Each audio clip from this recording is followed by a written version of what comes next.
that's over.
wanderings. Muzar. What kind of beast is this? Paxel Tech. I can share my wanderings with you, but first, I seek the knowing, the truth of nature held within your ark. You want to answer? So I will ask. Answer these questions true, sweet beast, so that your ark may be known and your eye may open. And do choose wisely. Answer from your heart. A runaway cart races down the track toward 5 miners. You and a stranger are on a footbridge above, witnessing this. The stranger, who happens to be very large, leans over the rail to get a better look. You could save the lives of the 5 miners by shoving him onto the track below, stopping the cart with his bulk. Do you push the stranger, or risk the death of the 5 miners? Well done. Brutes have seized your village with intent to kill. You and your clan have taken refuge in the cellar of a large house. A babe threatens to cry out. In haste, you cover the child's mouth. The child cannot properly breathe, but if you remove your hand, the warriors will find you. Do you risk smothering the child to save yourself and the others? I see your wheels turning, sweet beast. You are a key witness in the trial of a thief. The thief stole money from a market, but then donated all of the stolen coin to a neglected orphanage. Telling the truth, even the whole truth, will end with the thief in jail and the stolen coin returned to its proper owners.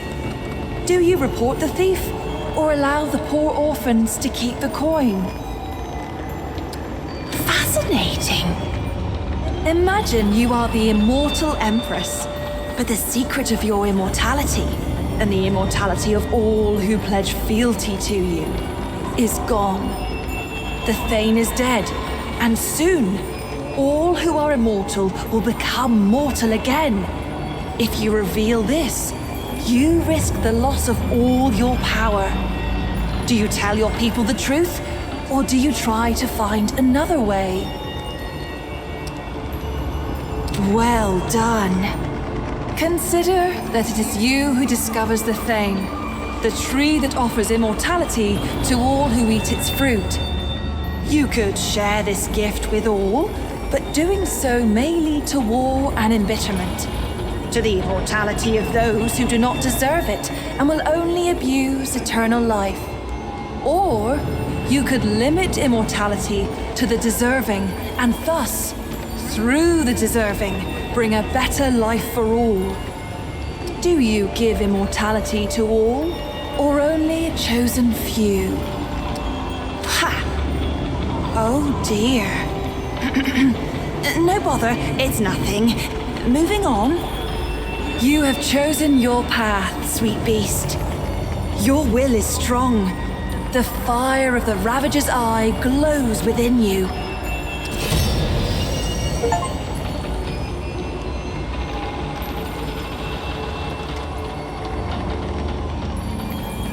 In the arc of every being, there are 2 eyes. We may see out of either, but most favor one over the other. The Ravager's eye is dynamic, driven, and endlessly hungry. Yet for all its power, its vision is clouded. The eye of the Ravager rarely sees beyond its own satiation. Like an animal chasing its tail, it knows no rest. The doe's eye sees only what is before it. The gift of the doe is subtle, easily missed. It is a most mysterious presence inside oneself, conferring power without force, just as the doe itself cannot be sought, nor tracked, nor hunted. By answering true, sweet beast, you give me a wink, and now the gifts of your dominant eye will be open to you. Would you care to hear a tale? It is about those who see as you do. I will tell you the tale of Belgov, who also saw with the Ravager's eye. Belgov lived in the era before the Root first bedeviled the pan and nipped at their hairy hooves. Belgov was Drinkmaster of Flint, a village beyond the hill. One day, when Belgov was traveling far afield, Flint was raided by bandits. They laid waste to every soul, old and young. Belgov returned to find everyone he cared for watering the soil with their blood. Well, Belgov tapped his store of spirit, filling Growler and Jeroboam by the gaggle, and he hoofed himself to my grove. Where lies the bandit's lair? He demanded. His eye was open, and I had no reason to deceive him. At my direction, Belgov tintinabulated to their den. There, he smashed a jug on his horns and struck Flint with steel, and Belgov was reborn as a flaming figure of vengeance. He charged into the bandit's lair, hoof over hand, and in his enemy's bosom, the remaining stock of spirit took spark with explosive result. Some consider this a waste of life. For could not Belgov have travelled elsewhere and rebuilt what he had lost? But I'll tell you this. Flynn's sister village stood free from bandit attacks for many years after that day. Belgov's blaze of glory saved it. He died with the Ravager's eye open and no mercy in his heart. Terrible waste of drink, though. Before we go any further, I must ask. I sense you carrying something. Something that belonged to my sister. That ring. Why do you have it?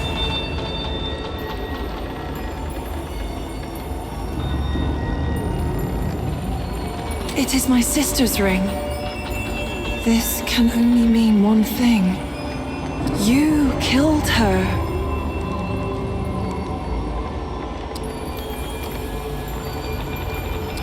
The mortal misunderstands.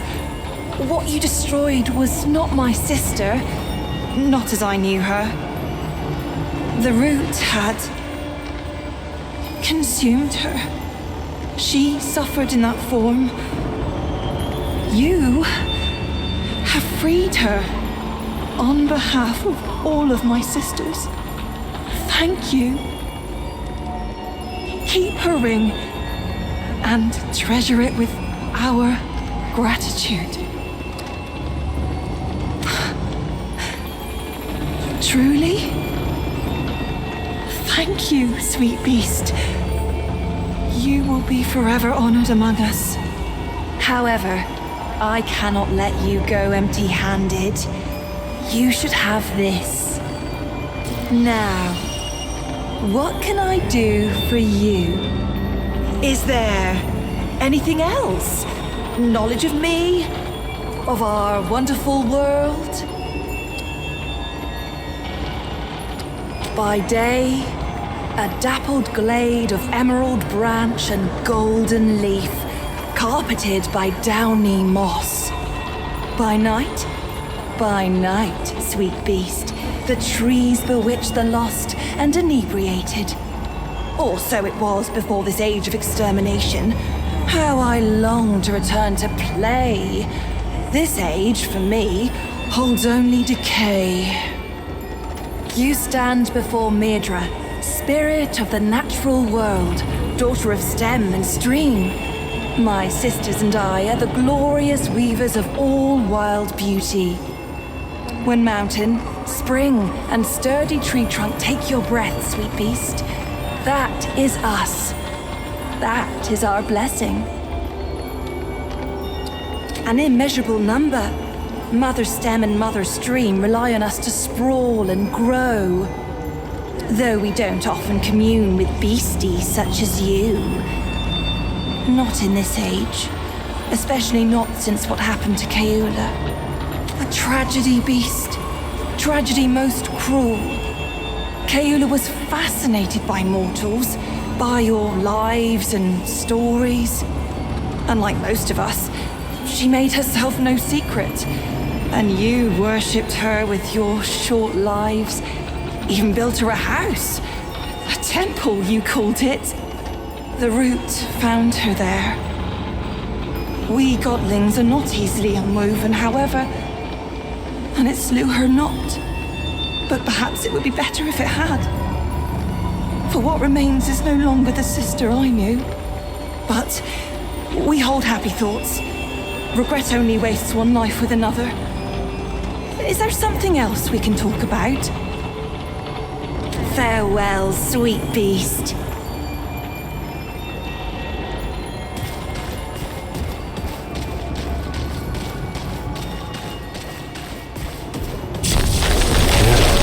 This place.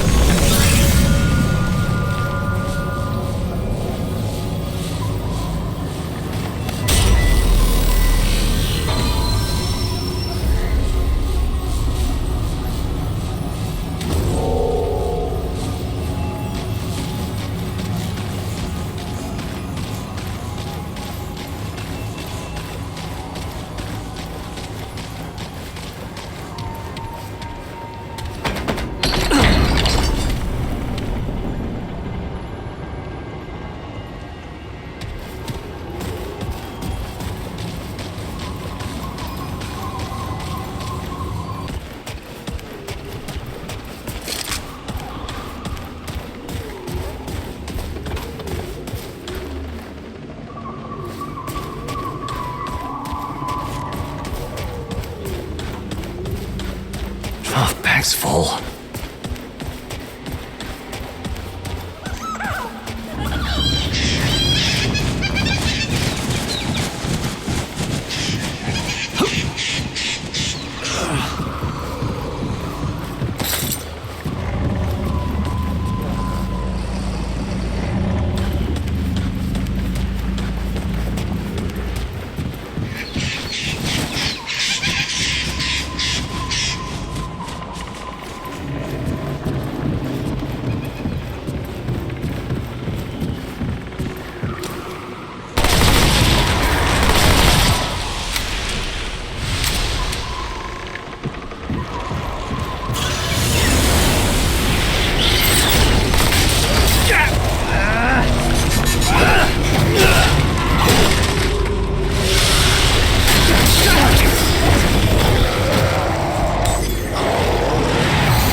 Oh.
Here we go.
This isn't looking good.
Yeah.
Oh, I can't believe I killed that thing.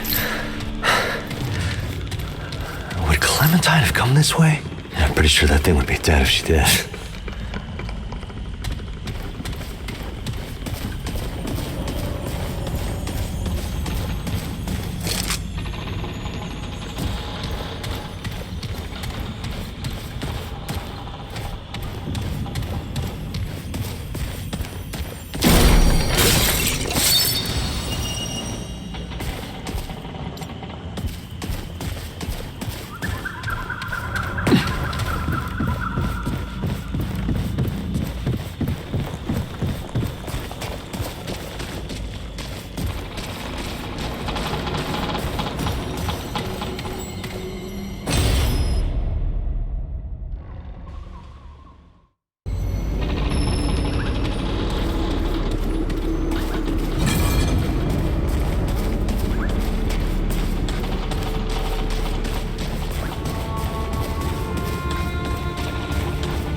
Okay, this is it.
Here we go.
Here we go.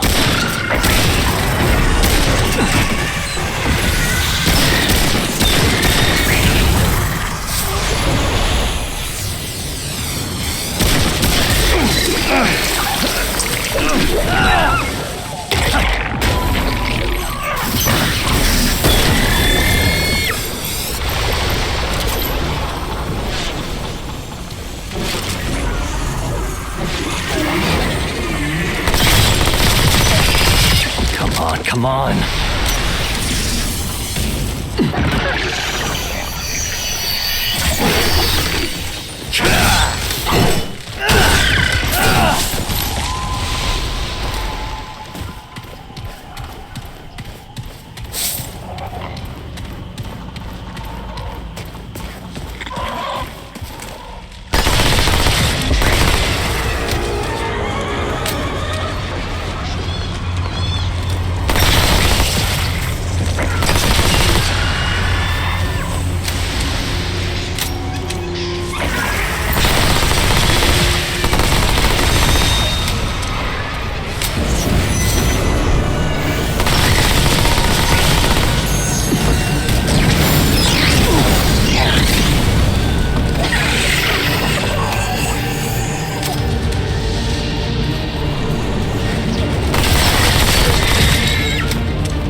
Okay, this is it.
Great, more bad news.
Come on.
Shit.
Glad that's over.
It's over.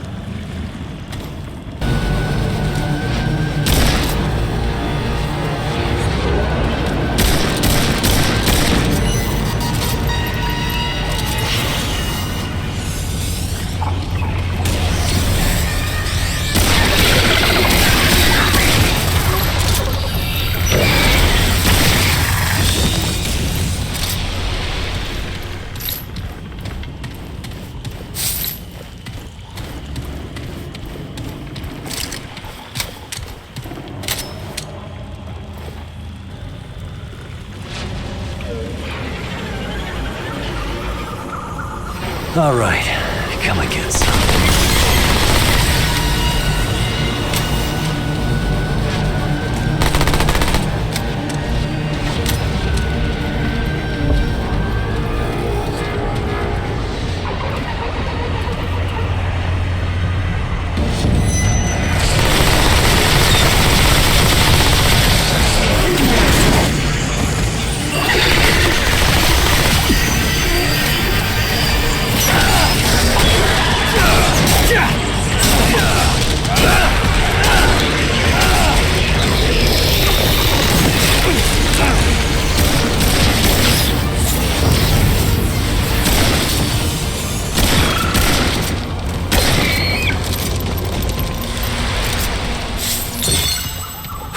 Glad that's over.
Here we go.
Yeah.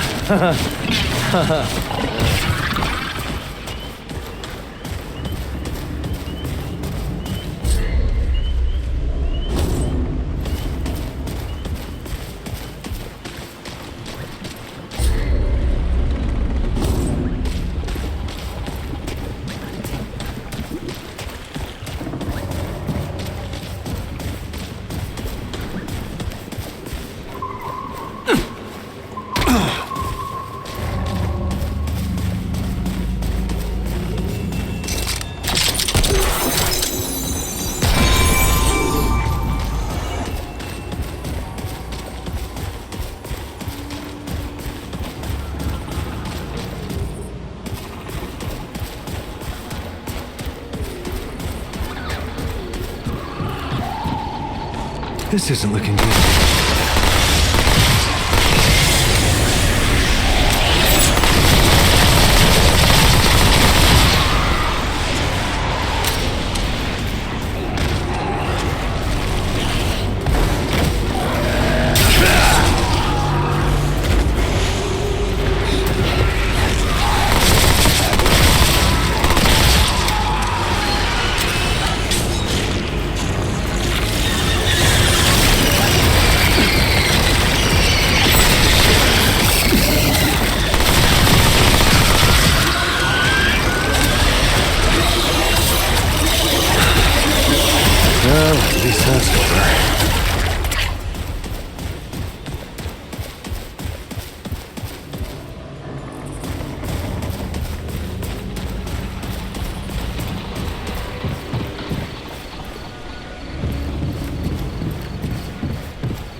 All right.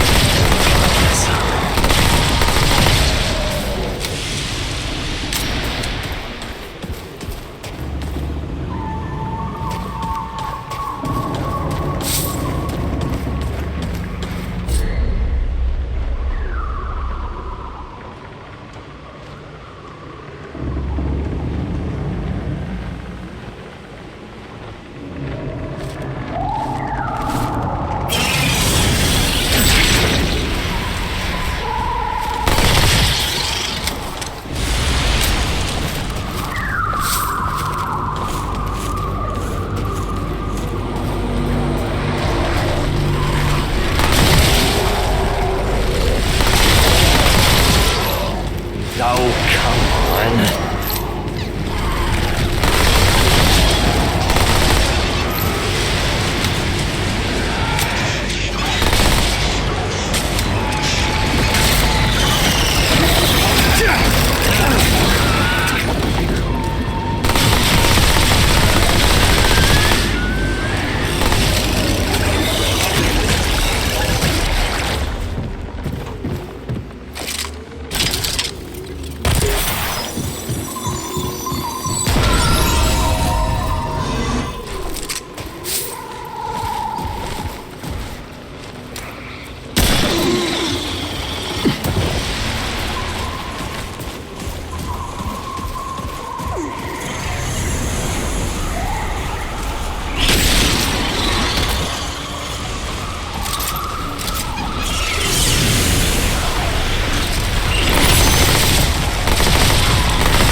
Shit!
Here they come.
Okay, this is it.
Here they come.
All right, come and get some. Blade and spear, shield and stone. To arms, they come.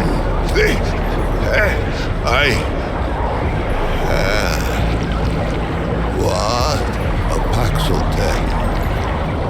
A terrible wonder, even for one who has seen many wonders. If its kind walk Yesha foreigner, then surely the wheel of the world is set to turn again. Perhaps it will grind me at last.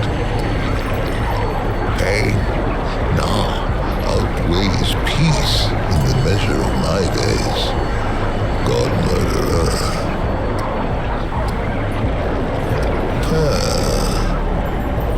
Know it nothing of the hoofless who have voyaged before it?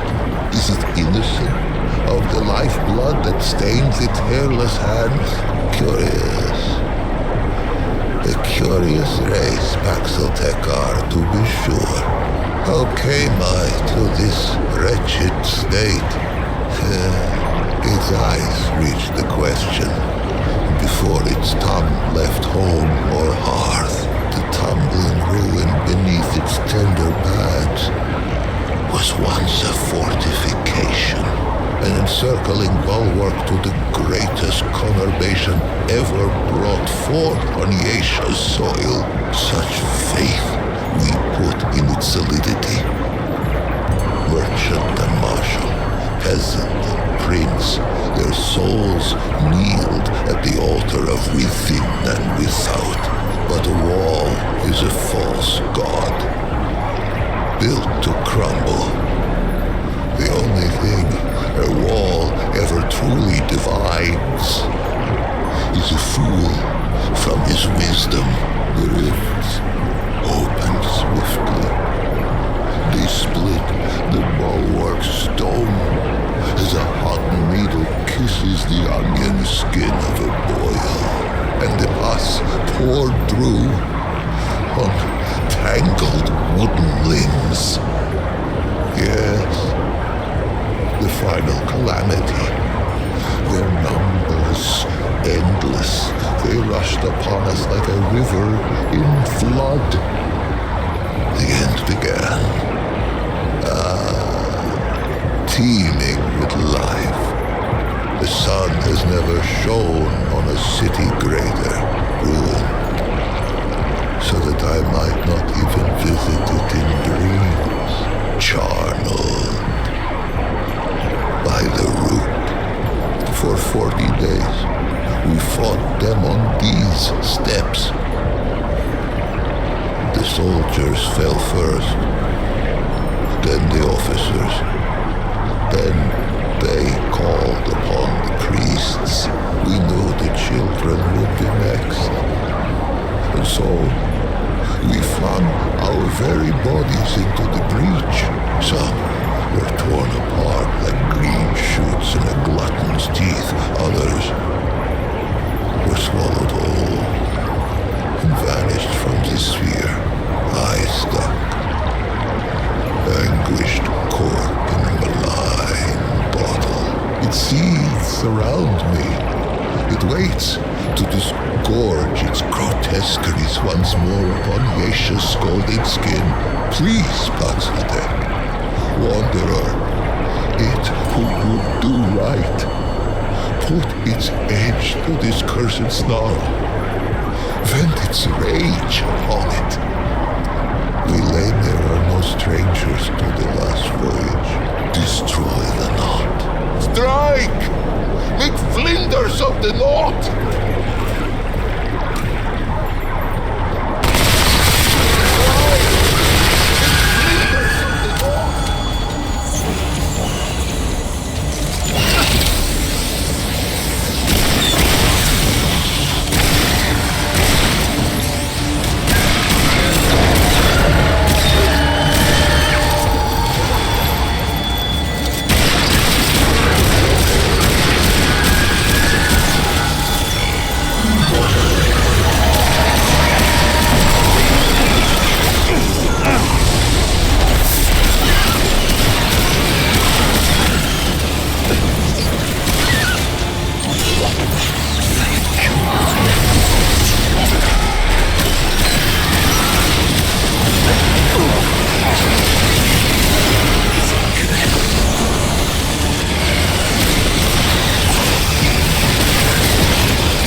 insensate madness claimed me. Paxaltech. I have not tasted air unmixed with the foul humors of the tango in an age's age, nor did I dream that I ever might again, much less feel the soft touch of good soil beneath my hooves, or the kiss of the wind on my free fur. Faithless have I been, and yet Paxaltech came, with war in its right hand, and temperance in its left. The Paxaltech came, and I am saved. Two-handed warrior. It has my allegiance, whatever may come. Paxaltech have a gift for death, this much is true, but they are not all destroyers. Perhaps if it fights with us, perhaps the root may yet be crushed under the wheel of time. Take this, though it be a relic of we Laemir, stewards of death. Wield it in defense of life.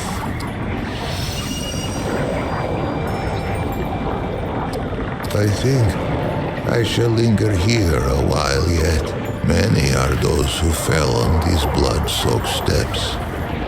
No, some are now naught but bones. They each deserve the funerary rites of royalty. These I shall endeavor to complete with whatever time is left to me. If its road should ever wind this way again, grace me with a visit. There are yet tales of Yesha, I might tell it, if it cares to hear them shared. What a keen eye has the two-handed warrior. Indeed, the rubicund knight is a tantalizing topic for all scholars.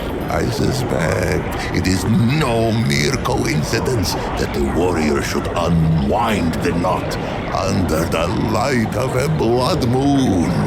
The blood moon has long been known to us as the wounded brightness.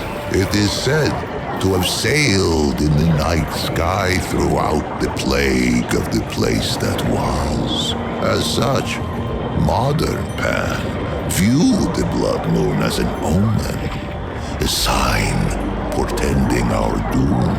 I would have been counted among these sour soothsayers at one time, and yet, for my savior to appear so nigh the red darkness, this shifts my thoughts. Perhaps the blood moon is not an omen, but merely a herald. Change, two-handed one. I count it now a sign of change. For good or ill, I cannot say. Does this slake the two-handed one's thirst for knowledge? Or would Yesha's history make a fine dessert? Let me grasp the threads we put aside. On the contrary, it has been ages since I felt so very much alive. Let us first be properly introduced. Once I was called Lich, foremost of the Laemir, high priest of the dead. How I gloried in that title. Would that I had known the irony. For many epochs, the Highborn did not fear the flow of time, for the fruit of the Thane tree kept it at bay. But there are other ways to die. Misadventure. The Eternal Empress dreamed of defeating this final terminus. If life could be taken, could it not be given back? The flesh was preserved against that question's answer. This was the province of the Laemir. A funerary priest of the deathless, the Highborn. one who wraps the powerful in glory, and a Muslim who seals the secrets of the eternal Empress with sweet seed oil and with night sap. We guarded the flesh of the great and sought their resurrection among his trusted sacred pan. I was the utmost. I relished the favor of her permanence. More fool I. But let us start at the beginning. Much would I have it know. And to know all, it must know what is first. Would it hear the history of the pan? In the time before time, the pan lived in the place that was. It is said that there came a great plague that ravaged the land so that the fields were seeded only with the bones of the dead and yielded only the cries of the bereft. With his flock drowning in woe, the leader of the pan held forth a great decree. 100 ships were built to hold 10,000 souls, with their god of many faces cutting the waves before them. The pan that were ventured across the Vilkmarza, the dark sea, through the long night. The vaunts prayed and the red widows wept, for no one knew if the dark sea had a far shore. 100 days lit the 100 ships, and 100 nights drew their swaddling across them too. But on the 101st day, as the Red Widow in the foremost ship bowed her horns to the god of many faces, a bird lit between them, singing, "Glory to the pan, for they have reached the King Mother." Yesha rose like the dawn before them, unseen, untamed, and free. In those days, there was no empress. There were no queens. Kolket the Wise passed on the dark sea and left no heir. It was only agreed that the clergy should step in where Kolket had stood. The Vaughn's spoke for the many-faced one, and the Red Widows spoke for the sun, stone, sky, and stream. It had been ever thus. Now, they linked hands to cradle the destiny of the pan. The king who was, him known to the pan as Kolket the War-handed, later Kolket the Woe-begone, and at last as Kolket the Wise. Quick of blade was he in his youth, a fearsome general who watered the tree of progress with the lifeblood of many enemies. But the exploits of youth brought Kolket no peace in age. They say he took the plague as fate's judgment against his warlike eye. Fate offered a choice: flee the land of his fathers, or end his line as the king of death. Kolket hesitated no more in pilgrimage than he had in war. He raised up ships as once he had raised regiments. He sailed from the place that was with a heart full of hope. He was never to see Asia's shores. He passed in peace before the crossing's end, greeting death with grace. The god of many faces had been with the pan since the place that was. Longer, none speak of a time before its guardianship. It was a god as real as the soil beneath us, a god one could visit, a god one could touch. Its ways were not known, but all agreed It loved us and ever would. More would I have it here of this, for this tendril twines with its own. But patience two-handed one. Each thing in time. For 80 days, the Vons fell prostrate upon Yesha's unfamiliar shore. They prayed for a sign that our searching was over, and that this forest should be ours. On the 80th day, 2 forms emerged from the depths of the jungle. First came a doe with coat of red. Where it walked, the soil gave forth flowers and sweet berries, and they took it as a sign of grace.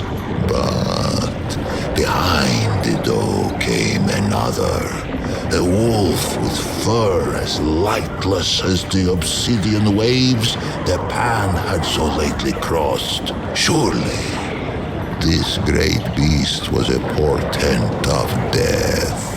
Yet, desperate were these threadbare priests of old, and of these visions to their charges, these Vons spoke only one. Those who glimpsed the doe often glimpsed the wolf, for the latter seems compelled to pursue the former.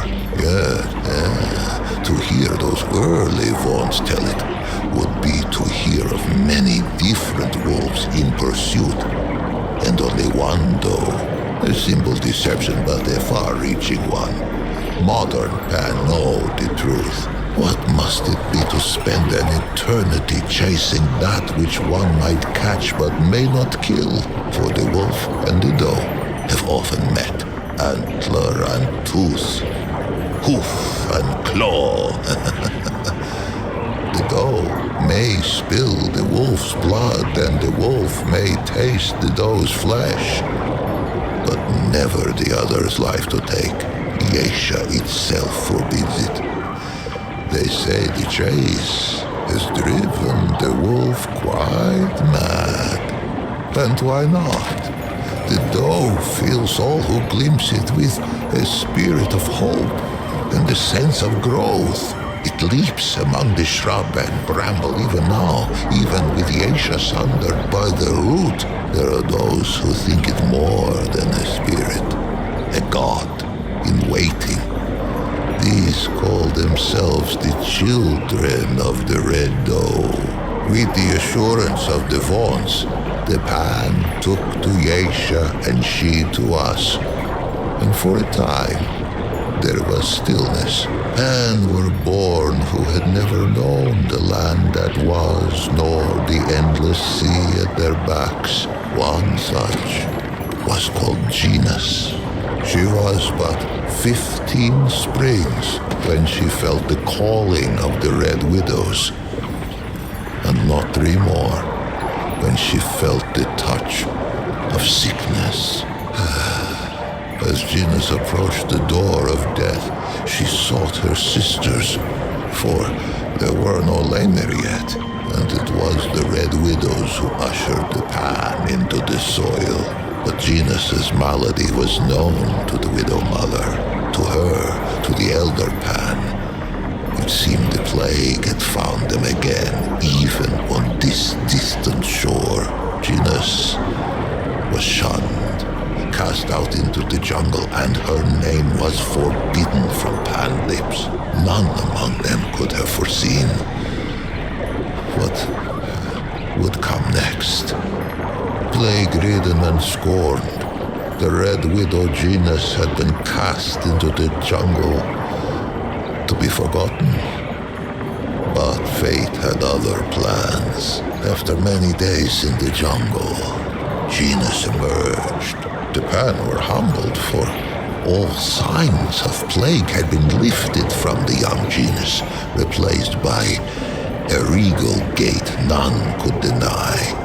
Fascinated, all assembled to hear her tale. And quite a tale it was. Genus spoke of a vision that had come upon her as she lay in the moss, gasping out her last. in her vision. The plagues had returned. Pan, young and old, wailed and keened and spat their last blood on Yesha's pristine sand. But then, when all seemed lost, a great tree rose out of the jungle, strange and wonderful and heavy with luminous fruit. This tree, the Thane, she named it, gave all who ate of it a life unending. The Pan embraced it, and their glory stretched on. For 1,000 epochs, Zenus rose to power on this. The spire built of words by spreading her message of doom and salvation. The Red Widows were easy converts, inclined to believe their sister, and eager to spread her vision to all the Pan. In time, they held more sway than even the Vaughns. It was a great shift. It would not be the last. Among the Red Widows, Genus was quickly elevated to Widow Mother. The crops flourished, and the villages spread. The jungle receded from the shore. It is difficult to say. Genus has had charge of her own legend for an age of ages. Suffice to say, there is enough truth to her vision for me to know her personally, though I was born some 30 mothers hence, and yet, in knowing her, I find its question impossible to answer. But we get ahead of ourselves, two-handed one. Many seasons passed, and Genus grew stooped and limed as all Pan before her had. In her 77th winter, Genus had another vision. The Thane called to her, and she told her people it was time to seek it out, for the calamity was imminent. 500 Pan were assembled to undertake the expedition. Genus herself, a contingent of Red Widows, a party from each of the villages. Many imagined they would never see their queen again. Those that lived long enough came to know the taste of those words. When Genus, now as young and beautiful as the day she first beat death, emerged from the jungle once more, with 49 immortals at her back, she had been reborn a second time, as an Empress Eternal. For years they searched the forest, battling hunger, storms, and beasts red of tooth and claw. 20 winters passed. Many succumbed to death or to doubt by the 21st spring. Only 5 Red Widows and 44 common Pan stood at Genus's side. It was they whom she led into the clearing. It was they who beheld the Thane. It was they who tasted the fruit and felt time's weight fall from their shoulders. Unless I am much mistaken, the Empress lives yet, for no funerary smoke has filled the sky above her ziggurat. If the Pan vanish from Yesha's soil, I imagine she will be the last to depart. No plague has touched the Pan since, but calamity wears faces nearly as numerous as our god of old. With death thus leashed, the eternal Genus and her immortals brought forth an empire heretofore unknown. Great ziggurats were hewn from the living rock, and at their feet grew great cities lit by arcane magics. Genus's prophecies all came about, save one. If only the Pan of that epoch had wandered as it does two-handed one, what of the great calamity? But none worried, save a few vaunts. The old ways were dying, and the Empress was not. No achievement seemed beyond the reach of the Pan. It was then that the wolf came.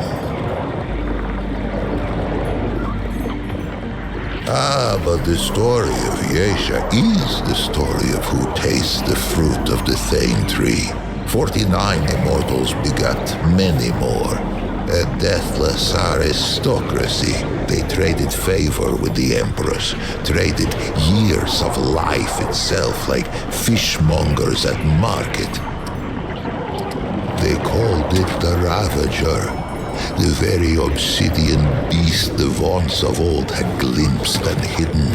It sprang from the jungle as sudden as a squall.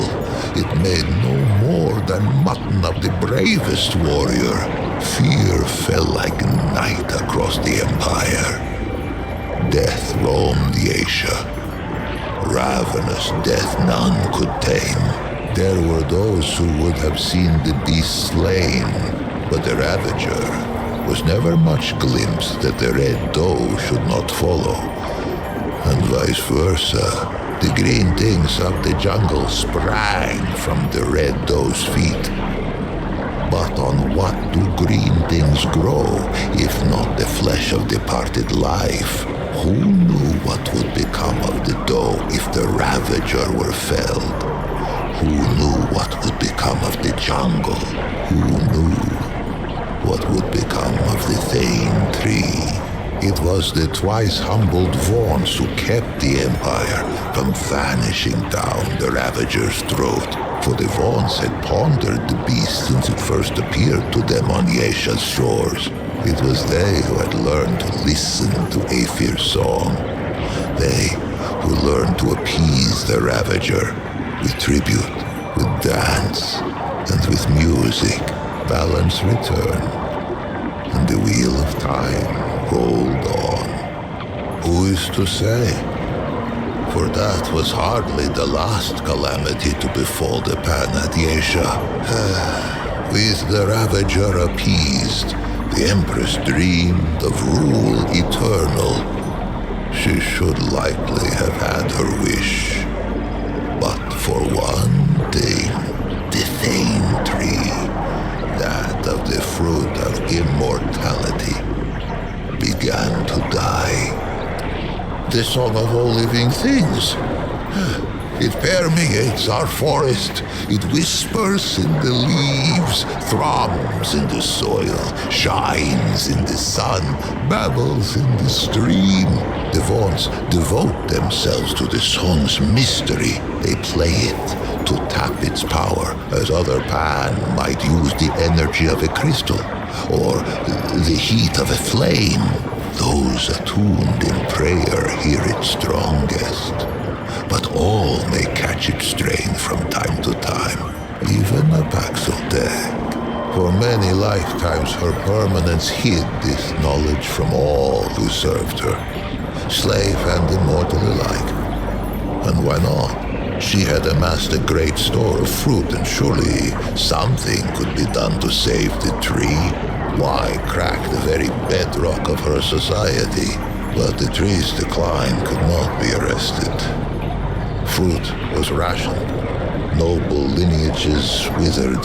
We Laemir, once prepared for the final death of death, only those immortals who had fallen in battle or by misadventure.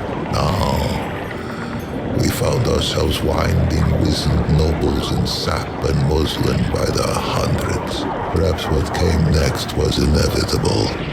Rebellion, insurrection, revolt. This was the fire that was to sweep through Yesha's jungle. For a life of lifetimes, the eternal Empress had hidden the decline of the Thane tree, but like the Vaugns of old, had underestimated the power of one young, plague-addled Red Widow. Janus herself failed to foresee the power of one called Navun. Navun was one of her eternity's own guards. How she learned of the rot at the roots of the Thane tree, I cannot say. I know only that she had no taste for the Empress's deceptions. Navun fled the ziggurat and spread the news far and wide. Her words found home in the ears of the gull. Yesha's slave caste. No slaves could hope to challenge the power of an immortal aristocracy. But what about a nobility in disarray? One where the great and powerful would soon fight for scraps of fruit like bare-ribbed dogs. They rose, first singly, then in a tidal wave. The Empress found herself at war. Perhaps she might have won, if not for the Destroyer. It bridled when I called it God-murderer. Surprised I am that it should know so little of the deep track its kind have trekked across our soil. Let us walk those prints now, that it should be enlightened. Ever was Gina served by the Red Widows. She was still Widow Mother. Is still, if such a thing has any meaning now. Some among the widow's ranks forswore tenderness and became instead her permanence's highest guard. Genius herself had been the lowest widow in her order, and she had turned Pan society inside out. How fitting, then, that the last and least of her own widow guard should become her greatest adversary. It has heard of Yeshan civil war, of slave with blade of hoe to neck of noble, and noble with point of sword to belly of slave. Into that tempest walked one of its kind, Paxeldeck. I cannot say why, though perhaps it might someday tell me from whence. Whatever its motive, hither came the Destroyer.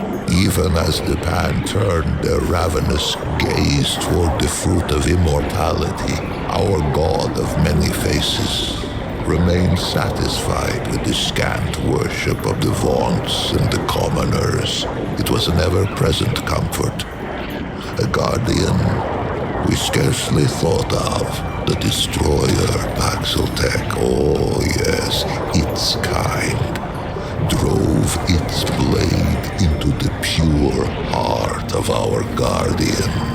We knew not that it was the god of many faces who kept the root from this world. But in death, many faces' absence was soon felt. In her world already torn by war, where caste let blood of caste, there came reports of some new woe. Travelers spoke of twisted horrors on the road, but we who relished in the weight of this wall only scoffed. Who knew that the very air could rip, that the world itself could tear and spill like a wineskin under hoof? Oh, how we fought, priest and prince and pauper, side by side, our world's lifeblood drizzling through our fingers as we clutched at the hanging tatters of Yesha's slit throat. Most perished, and I became enmeshed. I thought our tale told, our race run, and yet, among the Pan there is a saying. Why just ask the Rin? I gave the impression perhaps that Yesha was uninhabited at the arrival of the Pan, save for the doe, the wolf, the birds, and the beasts. This is not so. the Rin slink Yesha's canopy on leathery wings. Perhaps they once thought to defend their forest. But Lash and Lure put that to rest. Lash in that no Rin could hope to withstand the onslaught of energy we Pan have learned to draw from Yesha's native crystal. The Flying Ones have no talent for crystal craft. Lure in that under normal circumstances, Rin eggs reach maturity only with great difficulty. I know not who first discovered the potential for symbiosis between our species. Only that it is a whimsical god indeed who sends the most precious resource one kind could hope to acquire out the hind end of the other. As sure as there is iron in the soil of Yesha, there is irony. It was a pad-footed Paxeltech who slew our guardian and brought the root. Would it be so strange to see a Paxeltech drive them from our shores? Perhaps as with Genus and Navoon. The strangeness is the point. It has done me a service unpayable. No reward can suffice. But perhaps, if it cannot be rewarded, it can be equipped. Colket brought war, then wisdom. Its forebears brought the root, but its wisdom stayed the flames, that I might live beyond the hated knot. Take this now, as a token of my gratitude.